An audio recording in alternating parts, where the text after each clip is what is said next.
Hello दोस्तों, स्वागत है आपका अपने YouTube channel online study IQ में। दोस्तों, पिछली क्लास में हम लोग पश्चिम बिहार किए थे और जो उत्तर प्रदेश के महत्वपूर्ण विद्यालय हैं उनके बारे में हम लोग चर्चा किए थे। दोस्तों, आज भी हम लोग उत्तर प्रदेश से जो महत्वपूर्ण प्रश्न है उसके बारे में देखेंगे। तो दोस्तों, आज का जो हमारा पहला प्रश्न है वह है पशुपालन के लिए। तो दोस्तों, पहला प्रश्न है, उत्तर प्रदेश में पशुपालन विभाग की स्थापना कब की गई? तो ऑप्शन में है दोस्तों, ए है 1942, बी है 1954, सी है 1944 और डी है 1956। तो दोस्तों, जो उत्तर प्रदेश में पशुपालन विभाग की स्थापना की गई थी वह है 1944 में। अब जो हमारा नेक्स्ट प्रश्न है, मत्स्य पालन। उत्तर प्रदेश में मत्स्य पालन का शुभारंभ कब की गई? मतलब उत्तर प्रदेश में मत्स्य पालन की शुरुआत कब की गई? तो दोस्तों, ऑप्शन में दिया गया ए 1942, बी है 1944, सी है 1955 और डी है 1947। तो दोस्तों, मत्स्य पालन की भी शुरुआत 1944 में की गई और पशुपालन विभाग की शुरुआत भी 1944 में की गई। अब आते हैं मत्स्य पालन से एक इम्पॉर्टेंट प्रश्न देख लेते हैं। देखिए क्या है, मत्स्य पालन को नीली क्रांति भी कहते हैं। मत्स्य पालन को नीली क्रांति भी कहते हैं। और झींगा मछली का यदि हम लोग उत्पादन करते हैं, झींगा मछली का उत्पादन करते हैं तो इसको हम लोग गुलाबी क्रांति कहते हैं। प्रश्न में ऐसे भी आ सकता है कि गुलाबी क्रांति किसे कहते हैं? तो ऑप्शन में दिया रहेगा, मछली का नाम दिया रहेगा, तो यहाँ पर झींगा मछली भी दिया रहेगा, तो इसे हम लोग टिक करेंगे। नीली क्रांति पूछ देगा, नीली क्रांति मत्स्य पालन। आप लोगों को क्रांति से भी हम प्रश्न करा देंगे कि सफ़ेद क्रांति किसे कहते हैं, ब्लू क्रांति किसे कहते हैं। इस प्रकार से जो भी प्रश्न रहेंगे हम नेक्स्ट वीडियो में करेंगे। तो दोस्तों, आज का जो हमारा नेक्स्ट प्रश्न है वह है, उत्तर प्रदेश में लोक आयुक्त की नियुक्ति कब से की गई है? मतलब उत्तर प्रदेश में लोक आयुक्त की नियुक्ति जो होती है वह कब से स्टार्ट की गई? ऑप्शन में दिया है 15 अक्टूबर 1977, दूसरा ऑप्शन दिया गया है 14 सितंबर 1977, सी ऑप्शन दिया गया है 5 फरवरी 1977 और डी दिया गया है 10 जनवरी 1977।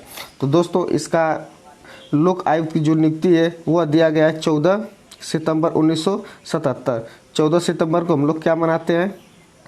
14 सितंबर को हम लोग क्या मनाते हैं? हिंदी दिवस। क्या मनाते हैं? हिंदी दिवस।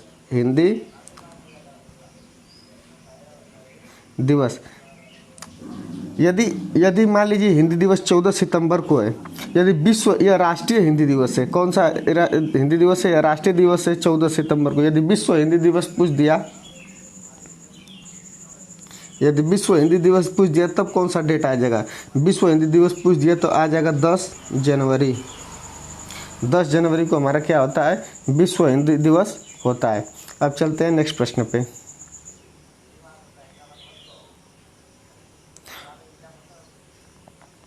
तो दोस्तों, जो हमारा नेक्स्ट प्रश्न है वह है,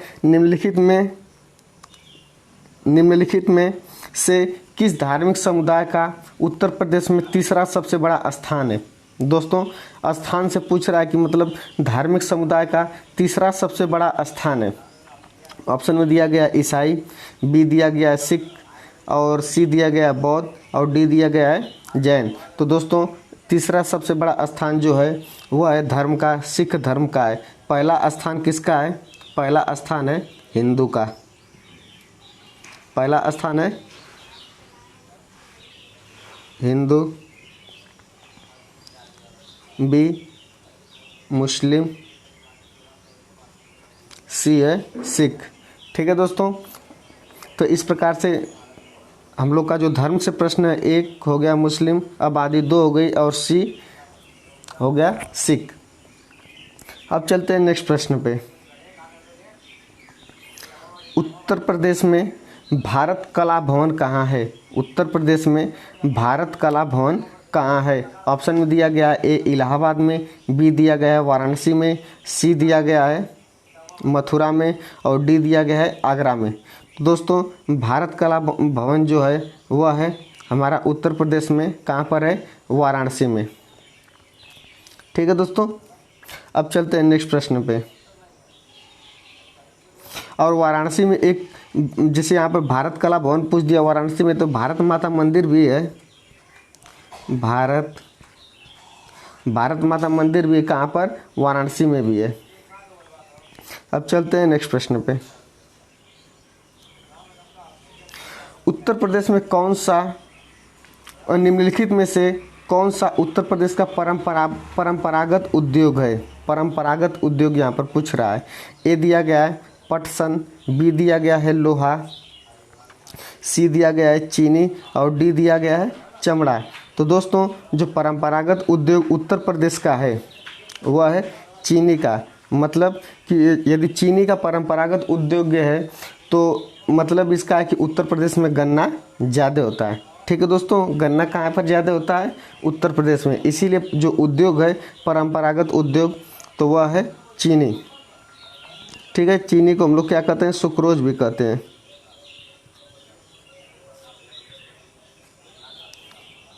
अब चलते हैं नेक्स्ट प्रश्न पे।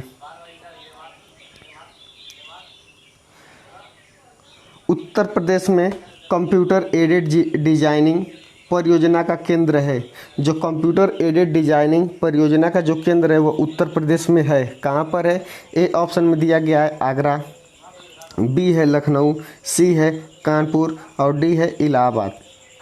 तो दोस्तों इसका जो सही आंसर रहेगा वह रहेगा लखनऊ में। ज़्यादातर इलेक्ट्रॉनिक से जो भी यदि प्रश्न पूछ दिया इलेक्ट्रॉनिक रिलेटेड तो हमारा ज़्यादातर लखनऊ में ही होता है। ठीक है दोस्तों,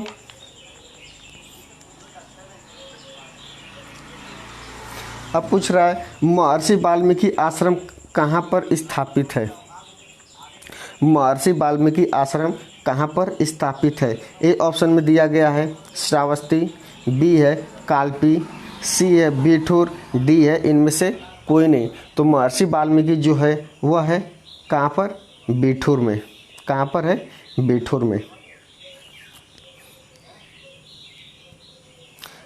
अब आते हैं नेक्स्ट प्रश्न पे। भारतीय दलहन शोध संस्थान जहाँ स्थित वह जगह है। भारतीय दलहन शोध संस्थान जहाँ है वह जगह है।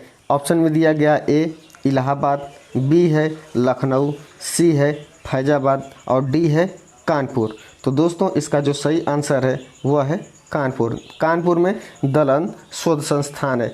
कानपुर में और क्या है? एक्सचेंज जो एक्सचेंज का होता है वो अभी एक्सचेंज फैक्ट्री कहाँ पर है? कानपुर है। चर्म उद्योग कहाँ पर है? कानपुर में, इसलिए यहाँ पर प्रसिद्ध है कानपुर। अब यहाँ पर शोध संस्थान आ गया तो जो भी अब हमारी इंडस्ट्री रहेंगी, जो हमारी उत्तर प्रदेश की इंडस्ट्री है, एकेडमी है, प्रशिक्षण केंद्र है, उसको हम लोग देखेंगे कि कहाँ कहाँ पर कौन कौन से इंस्टीट्यूट हैं, संस्थान, एकेडमी, रिसर्च सेंटर। ठीक है दोस्तों, ऐसे प्रश्न जो भी हमारे एग्जाम में आते हैं अब उनको हम लोग देखते हैं। तो देखिए यहाँ पर दिया गया है उत्तर प्रदेश के संस्थान और इंस्टीट्यूट। तो यहाँ पर देखिए पहला जो दिया गया है central textile institute. Central textile institute कहाँ पर है? कानपुर में। कहाँ पर है सेंट्रल टेक्सटाइल इंस्टीट्यूट? कानपुर में है। अब आते हैं नेक्स्ट पे, केंद्रीय चर्म अनुसंधान संस्थान। देखिए हम अभी बताए हैं चर्म उद्योग का जो है वह कानपुर में ही है। देखिए केंद्रीय चर्म संस्थान अनुसंधान संस्थान कहाँ पर है? कानपुर में। ये क्या है? जेके कैंसर संस्थान कहाँ पर है? कानपुर में है।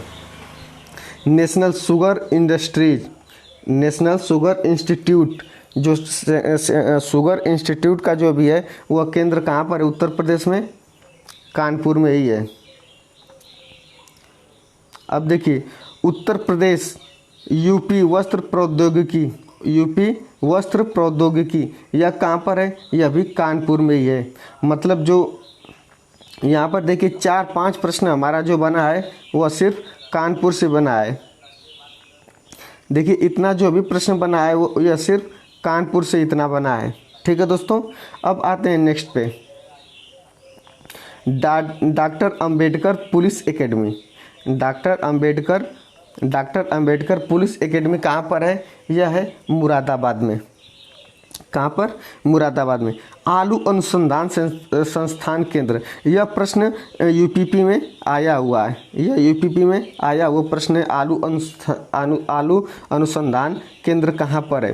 तो देखिए ऑप्शन में दिया रहेगा गाजियाबाद। यदि गाजियाबाद न देकर एकदम प्लेस का नाम दे दिया है, बाबूगंज जो वहाँ पर जहाँ पर फैक्ट्री है, केंद्र है, वहीं एकदम प्लेस का नाम दे दिया गया। यदि गाजियाबाद नहीं देगा तो क्या दे देगा? बाबूगंज। इसे ही हम टिक कर देंगे। ठीक है दोस्तों, अब आते हैं पान अनुसंधान और प्रशिक्षण केंद्र। पान के लिए हम वीडियो बनाए भी थे, कौन प्रसिद्ध है? महोबा। यहाँ पर अनुसंधान और प्रशिक्षण केंद्र भी बनाया गया है। अब देखिए गन्ना शोध परिषद, गन्ना शोध परिषद कहाँ पर है? शाहजहाँपुर। कहाँ पर है? गन्ना शोध परिषद शाहजहाँपुर।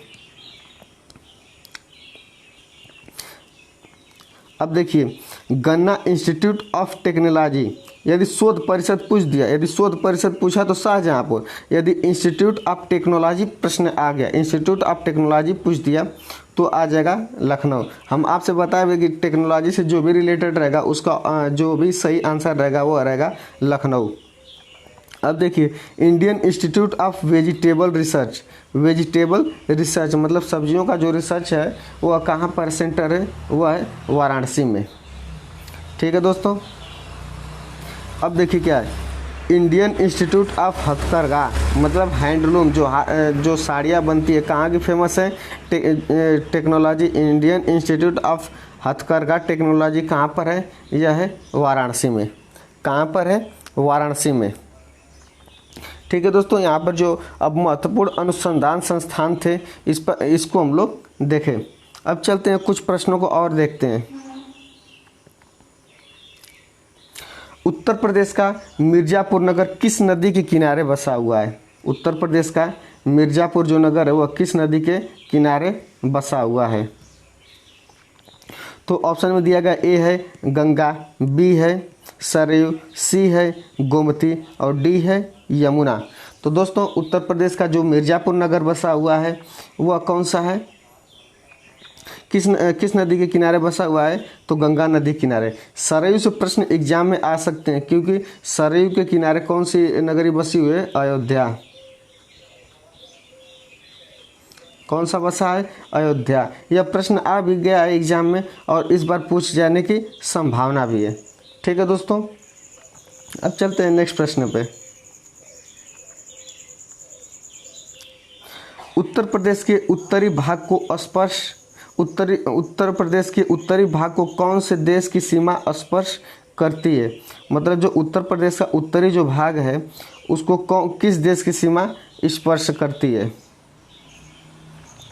ए ऑप्शन में दिया गया है चीन, बी है बांग्लादेश, सी है नेपाल और डी है पाकिस्तान।